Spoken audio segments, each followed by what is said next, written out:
Silent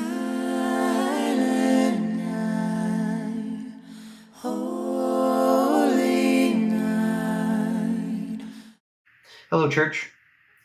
The first Advent message is one that we arguably need to hear now the most this season, that of hope. It's hard to see hope in these kinds of times in the world around us. We've got disease, we've got war, we've got health concerns, political concerns, racial undertones. And for many, it feels like the world is just falling apart from the seams and being pulled out right from underneath them. But that's not a new feeling for God's people. Today, we're going to go through a lamentation written by Jeremiah the prophet, laying out the sorrow and the grief of a devastated nation. It's a somber reading, to be sure, but Jeremiah caps it with a poignant message of hope that I believe we need to hear today, perhaps now more than ever. Lamentations 3:19 through 26 reads, I remember my affliction and my wandering, the bitterness and the gall.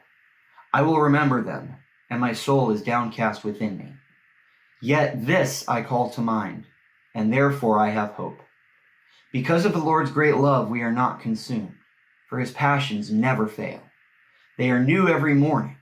Great is your faithfulness. I say to myself, the Lord is my portion, therefore I will wait for him. The Lord is good to those who hope in him, to the one who seeks him. It is good to wait quietly for the salvation of the Lord. Now, Jeremiah wrote this in a season of deep lament and sorrow. Jerusalem had just been conquered, and the kingdom of Israel and of Judah had just fallen. The promises of God to give Israel a hope and a future and a kingdom that would never end seemed impossibly far off in that moment. It was hard to see God's hand moving in the Israelite situation in captivity.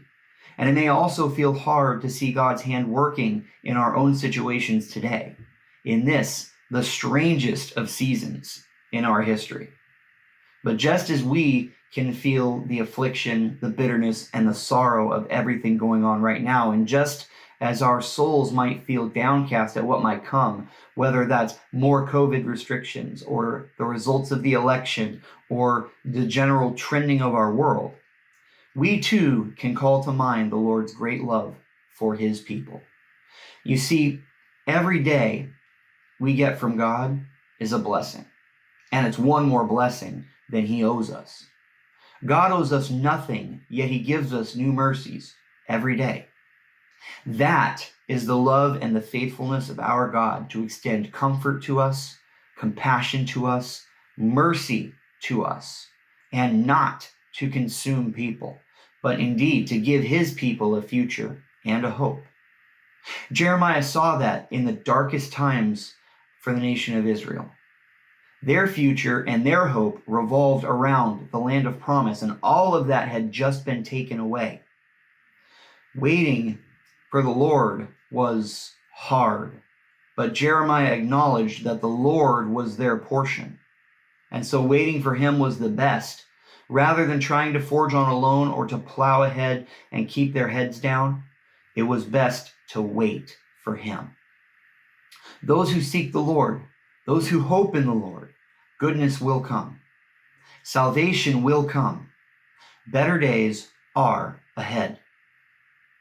Even as God used harsh circumstances to get the attention of the Israelites, he may be using some hard times to get the attention of his people today. That is a hard truth, and it's one that's not pleasant to endure.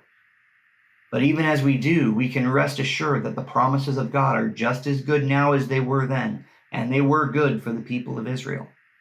They ultimately saw that promise fulfilled through the person of Jesus, the Messiah, who rescued his people from their sins and will one day rescue his people from the trappings of sin, death, decay, and wickedness forevermore.